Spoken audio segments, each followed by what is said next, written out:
The 14th of October, 1943, 22,000 feet above Schweinfurt. Inside the B-17 flying fortress, the air is not air, it is a solid screaming wall of cold and noise. The metal skin of the plane groans.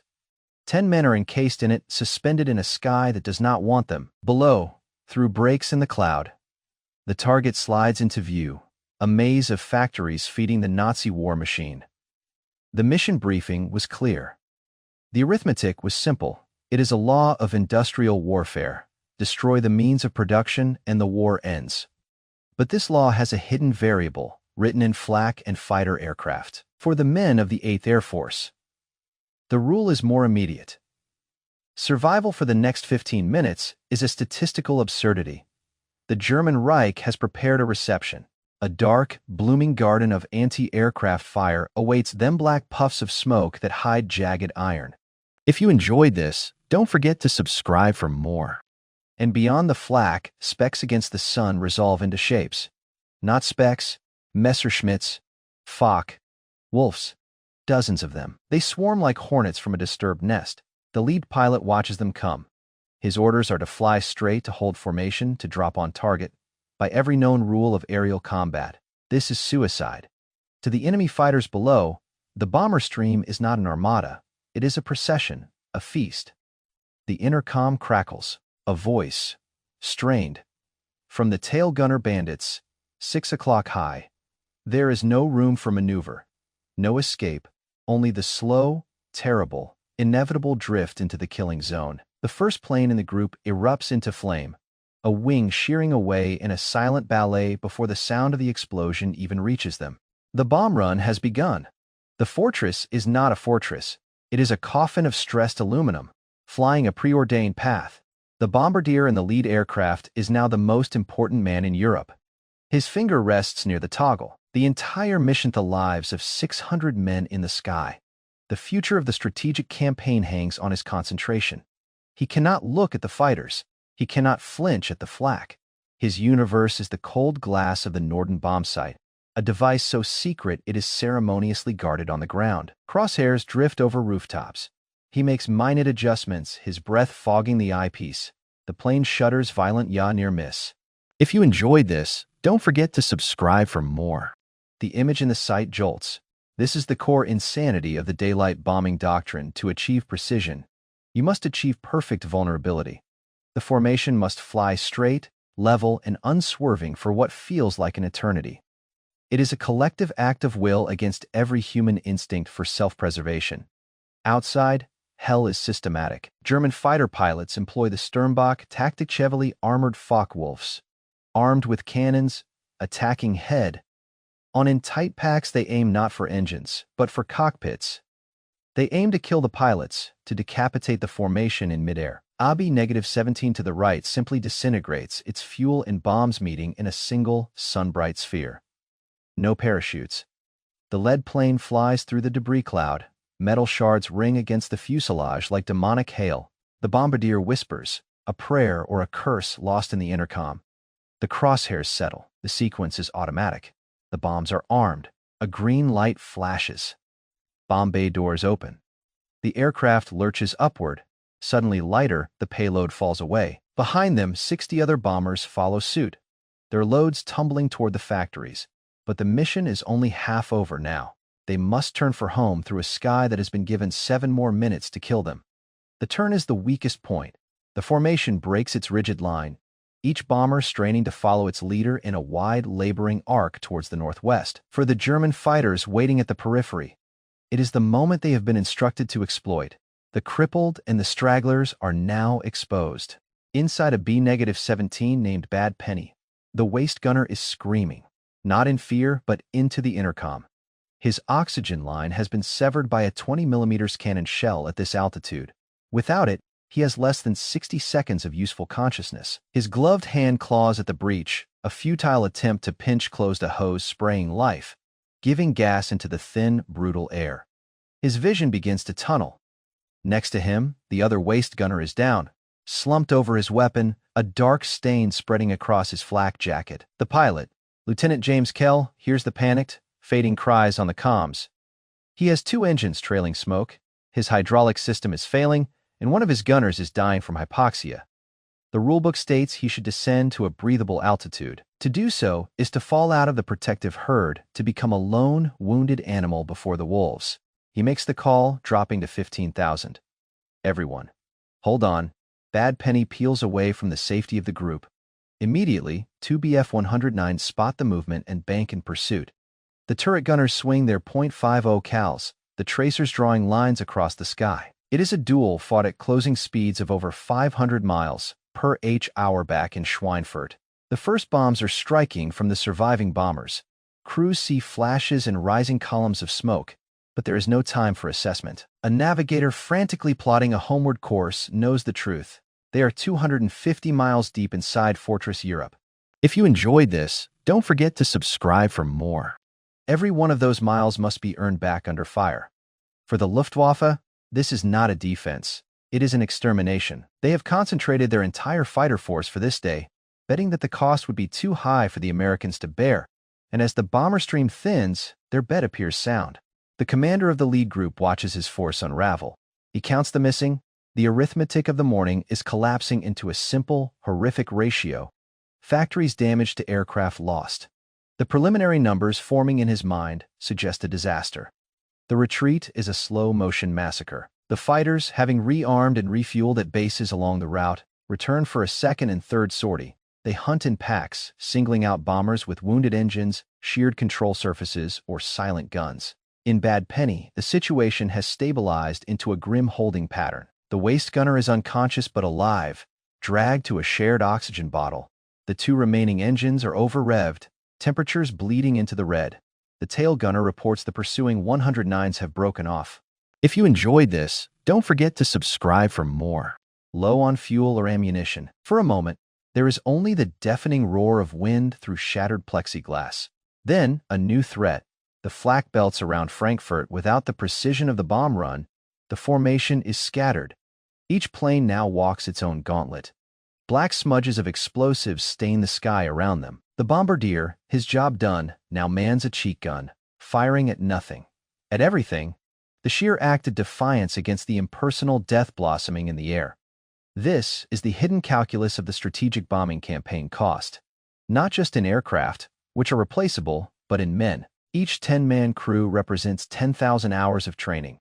A specific web of skills, a B-17 plunging earthward. Carrying its full complement is not the loss of one weapon system. It is the eradication of a small society. A voice, calm and shattered, crackles over the command frequency. It is a squadron leader. All elements, we have a navigational corridor forming at Point Victor. Rally there. The order is a lifeline, but forming up means reducing speed. Flying predictably again. Bad Penny's pilot hears it. He checks his charts. Point Victor is 20 miles to the north, 20 miles of open sky. With his damaged aircraft, it is a distance measured in lifetimes. He looks at his co-pilot, who simply nods. They alter course a few degrees. The plane protesting in every rivet ahead. The Channel and England feel like a myth. If you enjoyed this, don't forget to subscribe for more. The reality is the next minute. The next burst of flak. The next speck in the mirror that could be a friend or a killer. And in the minds of the high command waiting at Allied HQ, a clock is already ticking. The reconnaissance photos will come later, but the initial reports from the returning bombers are transmitting now in real time over crackling radios. The first words are not about target destruction. They are about losses. The English coast is a gray smudge on the horizon, a mirage of salvation. For the crews, it is not a symbol of home, but of a finish line they are not certain they can cross. Fuel gauges hover near empty. Wounded aircraft, held together by little more than airflow and luck, begin to falter. Bad Penny is losing hydraulic pressure. The wheels will not lower normally. The pilot and co-pilot work the manual crank, muscles straining against enormous pressure as the channel passes beneath them. Each revolution is a battle below. The White Cliffs are not beautiful, they are a threat. A crash landing on English soil is still a landing, but it is not survival. Ahead, the first of the returning bombers approaches its base. The control tower sees it coming a silhouette against the cloud deck, one propeller feathered, gaping holes in the wings. They clear the runway. The landing is hard, a screech of metal on concrete. It rolls to a stop, and for a long moment nothing happens.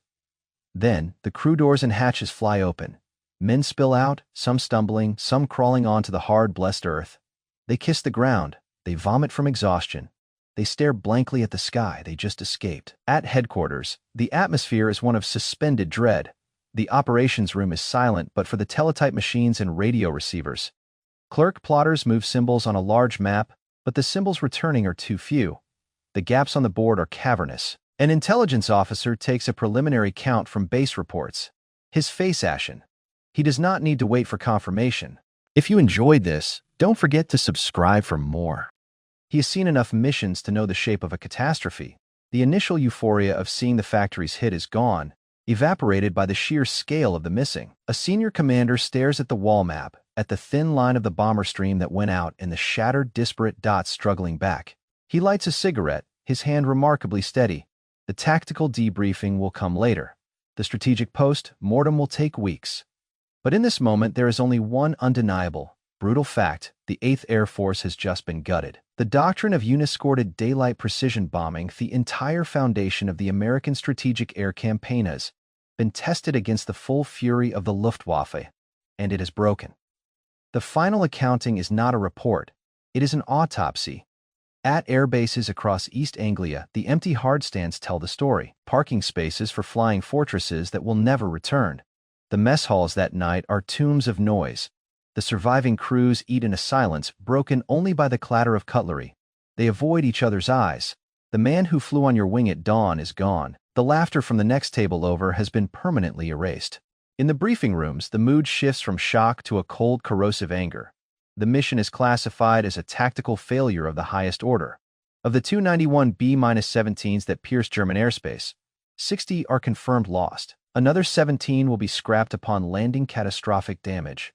121 are heavily wounded. Over 600 men are dead, missing, or captured. 5 complete 10-man crews have vanished without a trace. The target, the ball-bearing plants of Schweinfurt. The photographs, developed in haste, show smoke and localized damage. Not annihilation, not the knockout blow that was promised.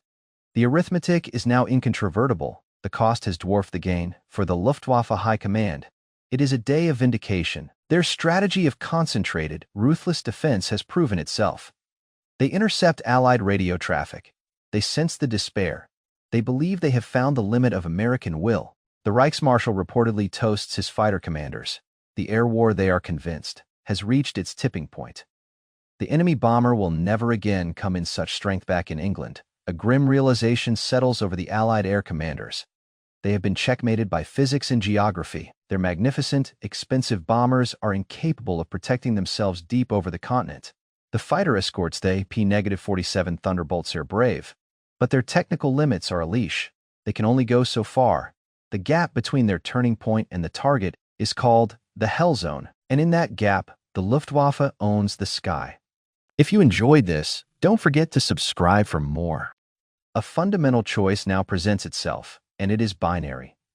They can suspend the deep penetration raids, conceding the air war for months, perhaps indefinitely, or they can send more men, more aircraft, into the same meat grinder, hoping the enemy's resources will crack first.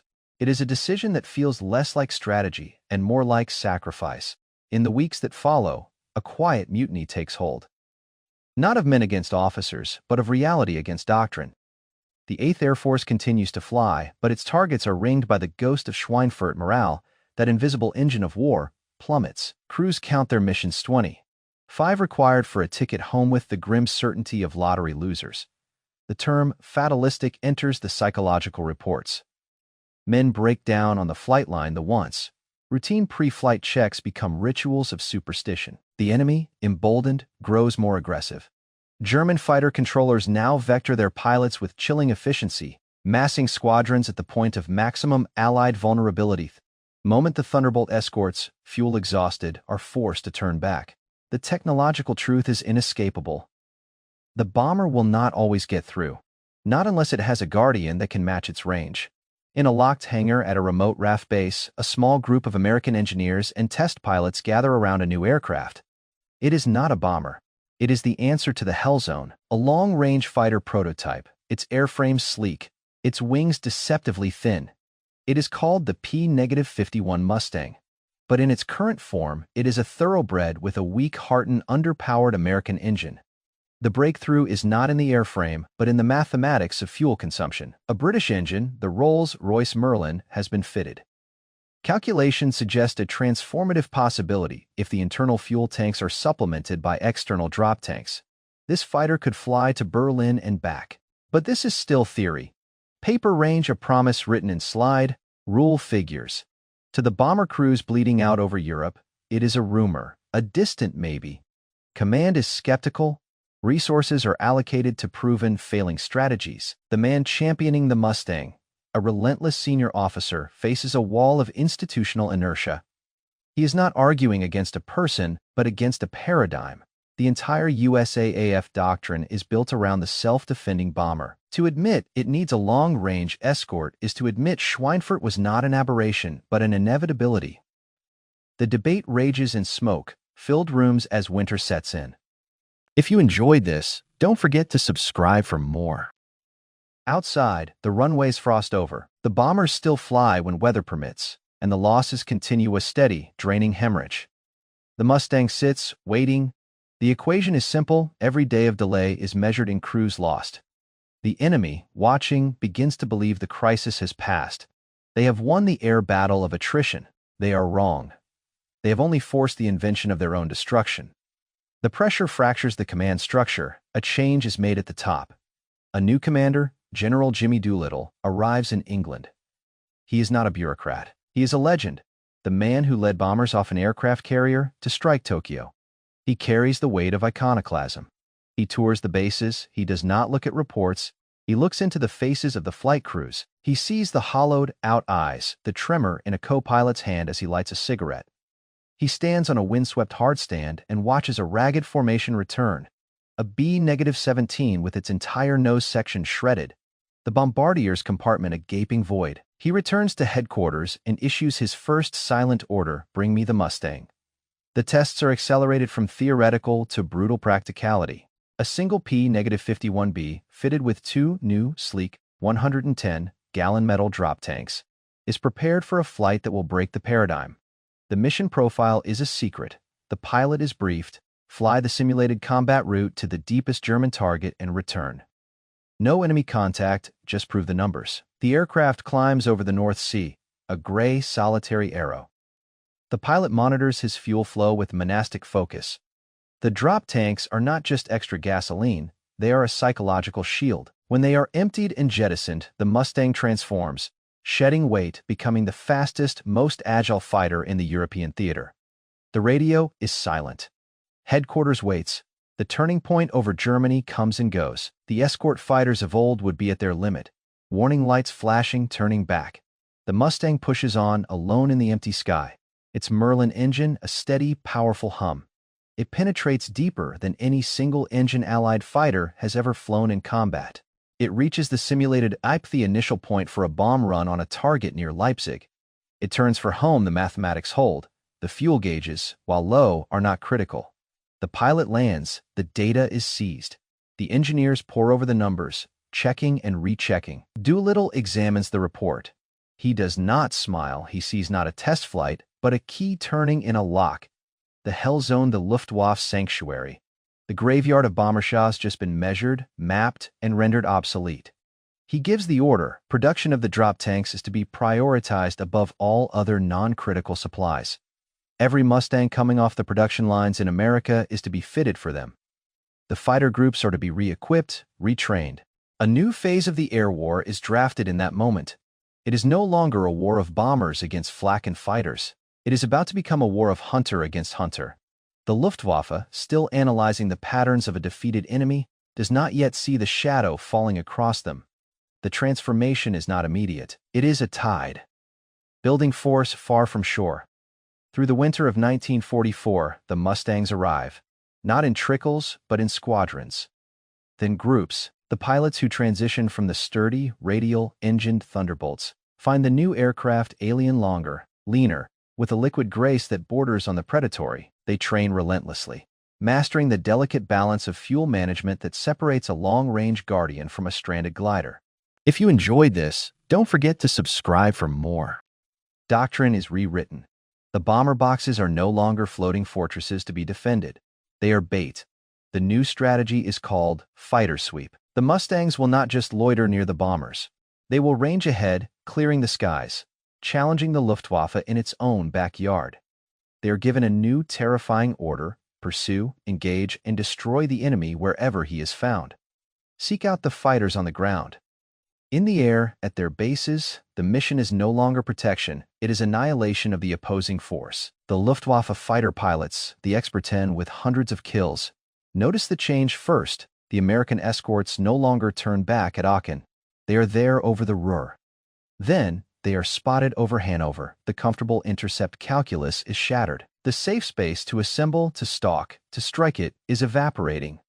On the morning of the 20th of February, 1944, the test arrives. It is dubbed Big Week.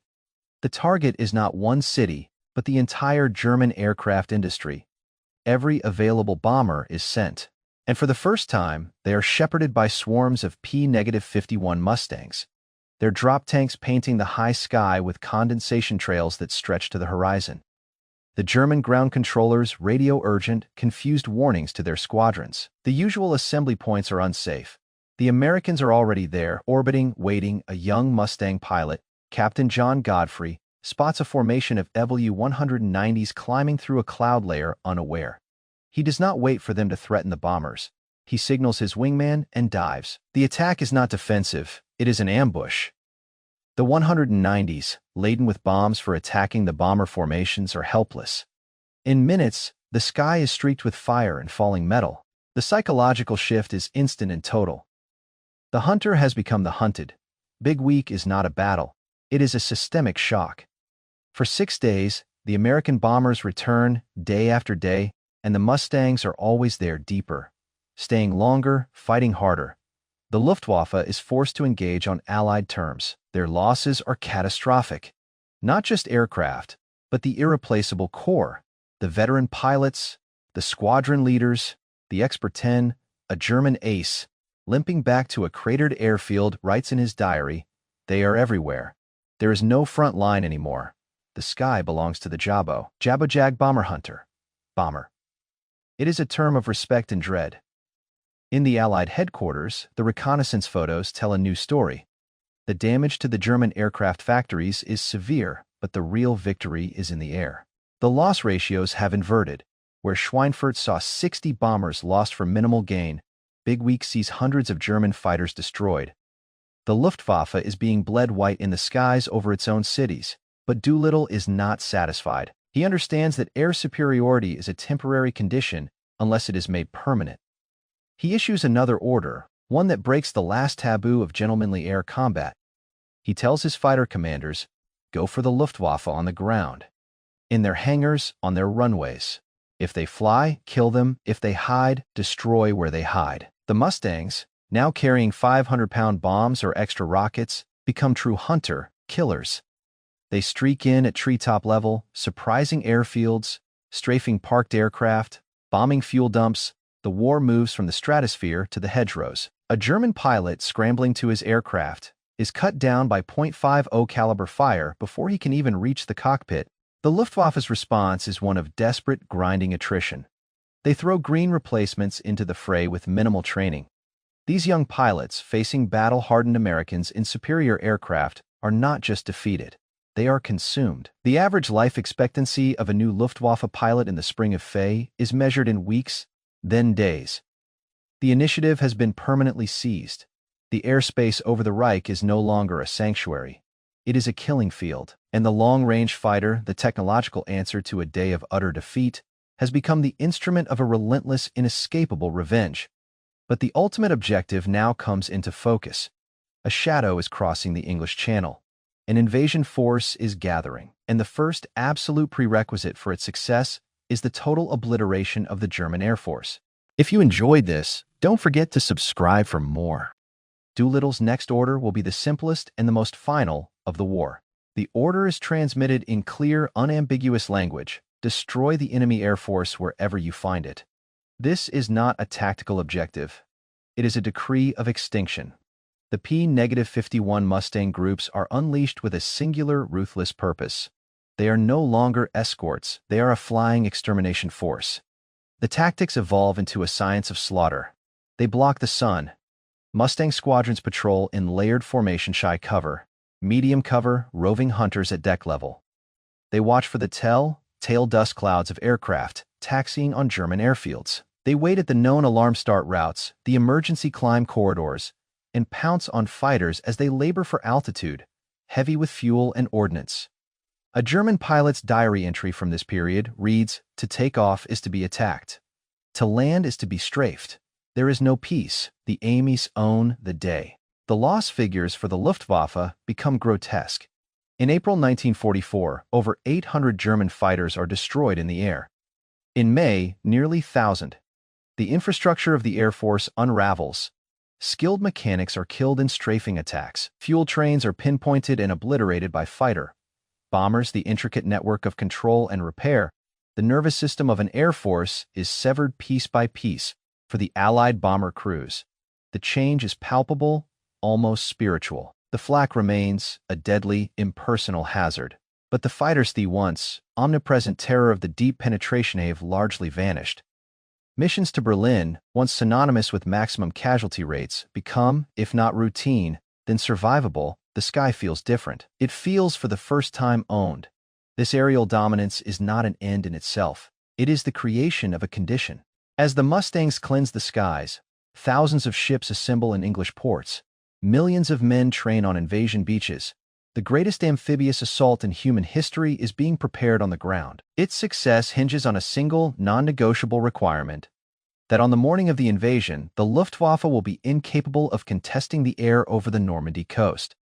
The final act of the long-range fighter campaign is not about dogfights. It is about guaranteeing absence. It is about making the sky empty of the enemy when the most vulnerable armada in history attempts its landing. Day is no longer a question of if, but when. And the men in the Mustangs have one last pre-invasion task: to turn the German Air Force into a phantom. The 5th of June 1944, the eve of the invasion. The sky over Normandy is thick, overcast, restless. In German coastal bunkers, officers scan the gray expanse. The weather is poor, too poor for an invasion. Their high command assures them the Luftwaffe's remaining fighter forces are largely grounded, dispersed, or held in reserve farther east, awaiting the real landing at Calais. The logic is sound. The Allies would not be so foolish as to launch their supreme effort under such conditions. This logic is their final, fatal mistake. At airfields across southern England, the roar of Merlin engines is a constant tectonic thunder. It does not cease. All night, the fighter groups fly standing patrols over the channel, a rotating shield of aluminum and firepower. Their orders are absolute. Nothing crosses west to east. Nothing. A lone German reconnaissance, Ju-88, daring the weather, is detected by radar. Vectors are sent.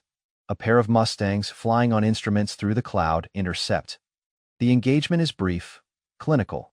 The Junkers falls into the black water, its radio message dying with it. The airspace is sealed. Below, in a monstrous hidden swarm, the invasion fleet churns towards the French coast. Thousands of vessels on the bridges, generals and admirals stare into the opaque night.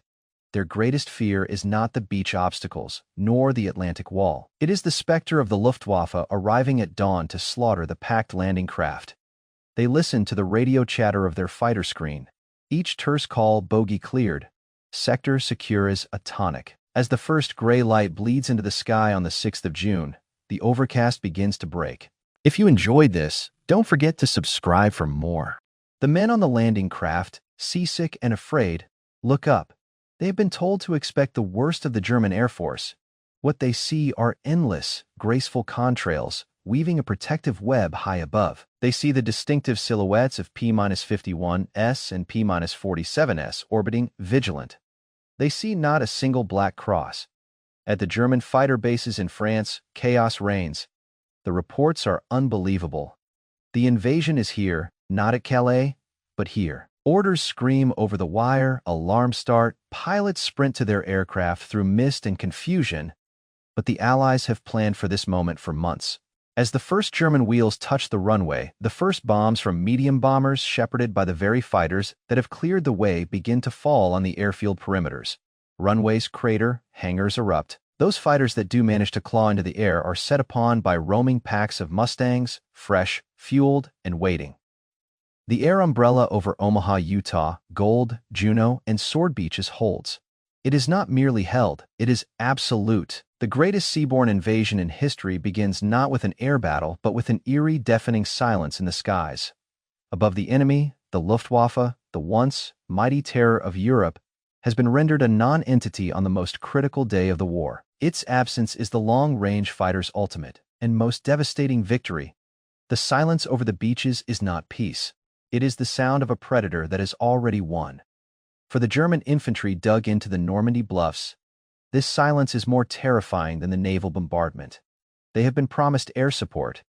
They have been told the Jabos would be driven from the sky. They look up and see only the contrails of their executioners, circling with impunity through Haut-D in the weeks that follow. The pattern is locked in a brutal repetition. The Luftwaffe attempts desperate, piecemeal attacks. A dozen FW-190s scraped together from shattered units, try to dive-bomb the landing zones. They are annihilated by the standing patrols before they even sight a ship. The few that penetrate are swarmed. The Allied fighter pilots now fight with the confidence of ownership. They are not defending, they are policing their domain. On the ground, the consequence is measured in blood and time. Allied ground commanders can move in daylight. Their columns are not strafed.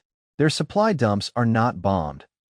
Close air support, the dreaded cab rank of Typhoons and Thunderbolt Sansweres, calls within minutes, delivering pinpoint rockets and cannon fire onto German tank concentrations. The German army is forced to move at night to hide by day. Its coordination breaks down. A captured German Corps commander, when asked about the failure of his counterattacks, does not speak of Allied tanks or infantry. He points a trembling finger at the sky. If you enjoyed this, don't forget to subscribe for more. You have total air supremacy. It is like fighting in a world where only we are blind. For the Mustang and Thunderbolt pilots, the mission shifts from air superiority to interdiction. They now hunt locomotives, trucks, staff Carson anything that moves behind German lines. The roads of France become graveyards of burning vehicles. The German army in Normandy is slowly systematically starved of fuel, ammunition, and reinforcements. The victory forged in the long-range escort is now being cashed in, hour by hour, on the battlefield below. Every stalled panzer, every unsupplied machine, gun nest, every delayed order is a direct dividend of that single, awful lesson learned in the skies over Schweinfurt. But the men who paid for that lesson are not all here to see it. In the quiet mess halls back in England, the empty chairs from the fall of 1943 still hold their space. The veterans who survived speak of them less now. The war has moved on. The imperative is forward, always forward. Yet, in the relentless drone of the Merlins over Normandy, there is an echo. It is the sound of a debt paid in full. By late summer 1944, the tactical becomes strategic. The Luftwaffe is not just beaten, it is a hollow institution. Its experienced pilots are dead. Its replacements are boys with hours, not skill. Its factories, pummeled by the bombers it can no longer protect, produce fewer and poorer aircraft. The Mustang's role evolves one final time. It becomes a strategic reconnaissance platform, a hunter of secrets. Stripped of paint, polished to a mirror shine, and fitted with cameras, these photo recon Mustangs fly alone at extreme altitude, over 40,000 feet. They are ghosts. They drift silently over Berlin, over the Baltic coast, over the mysterious research installations at Peenemünde. The intelligence they bring back is more devastating than any bomb. They map the V-1 launch sites. They uncover the movement of panzer divisions from the Eastern Front. They provide the coordinates for the final systemic dismantling of the Reich. On one such mission, a pilot flies over a forest in eastern Germany. His camera captures unnatural shapes under camouflage netting, first evidence of the Me-262 jet fighter's dispersal bases. The information is rushed to command. Within days, the bomber streams, still protected by the Mustang's descendants, target those forests with carpet bombing. The jet, a terrifying technological leap, is strangled in its cradle by the reconnaissance provided by the very aircraft it was designed to surpass. This is the ultimate expression of air supremacy, not merely to deny the enemy the sky, but to deny him the capacity for surprise, for secrecy, for recovery. The Allied High Command sees the German war machine with godlike clarity. Every move is anticipated, every weakness exposed. For the German soldier on all fronts, the feeling is one of terrifying transparency. They are observed, always. The hum of a distant, unseen reconnaissance plane is a reminder that they have no sanctuary, no hidden reserve. The initiative was lost in the air, and with it, the war. The men who fly the final, unopposed missions are different from those who brave the hell zone. They are technicians of victory. They face fatigue, mechanical failure, and flakbut. Not the Jagdverbände, the fighter arm that once ruled the European sky. That entity has ceased to exist as an effective force. Its end did not come with a formal surrender or a final, glorious battle. If you enjoyed this, don't forget to subscribe for more. It ended in 1,000 small ambushes over its own airfields, in fuel starvation, in the silent, observant gaze of a camera-laden Mustang gliding at the edge of space. The question is no longer who will win the air war.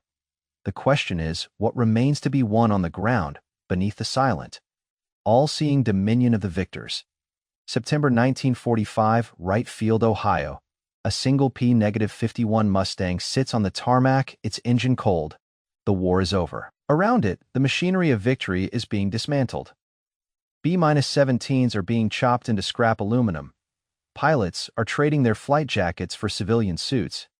An officer walks down the line of parked fighters, a clipboard in hand. He pauses at the Mustang. Its nose is a gallery of art-swimming Vargas girls, cartoon threats, small, meticulously painted bombs marking missions. Each bomb represents a sortie. Each sortie, a story of escort, of sweep, of interception. He does not see an aircraft. He sees a sequence of decisions, a chain of cause and effect that began in the frozen oxygen, thin air over Schweinfurt. He sees the moment a doctrine shattered. He sees the desperate gamble on a new engine and a drop tank. He sees the relentless, grinding campaign of attrition that followed. He sees the empty skies over Normandy. The cost is etched in the ledger he holds. The 8th Air Force suffered over 47,000 casualties, including more than 26,000 dead. Tens of thousands of airmen on all sides never returned home. They were the price paid for the lesson that no bomber, however heavily armed, could survive alone in the defended sky, and that the key to unlocking the continent was not a bigger bomb, but a longer-reaching fighter. The Mustang was the answer to a single, catastrophic question. It was not born from triumphant foresight, but from bloody necessity. It was the child of failure. The officer makes a checkmark on his form. The aircraft is scheduled for preservation, a museum piece. Its war is done. But its legacy is the sound that would define air warfare for the century to come, the high-pitched, melodic whine of the rolls. Royce Merlin, a sound that meant the fight had been brought to the enemy's doorstep. It is the legacy of air superiority, not as a luxury, but as the absolute, non-negotiable prerequisite for victory. The script written in the fire of Schweinfurt and answered in the cold calculus of the Mustang's range became the first and final rule of modern war. He who owns the sky owns the earth beneath it. The last shadow it casts is not one of wings, but of a simple, brutal equation, proven at a cost of thousands to command the heavens. You must first be willing to reach for them. If you enjoyed this, don't forget to subscribe for more.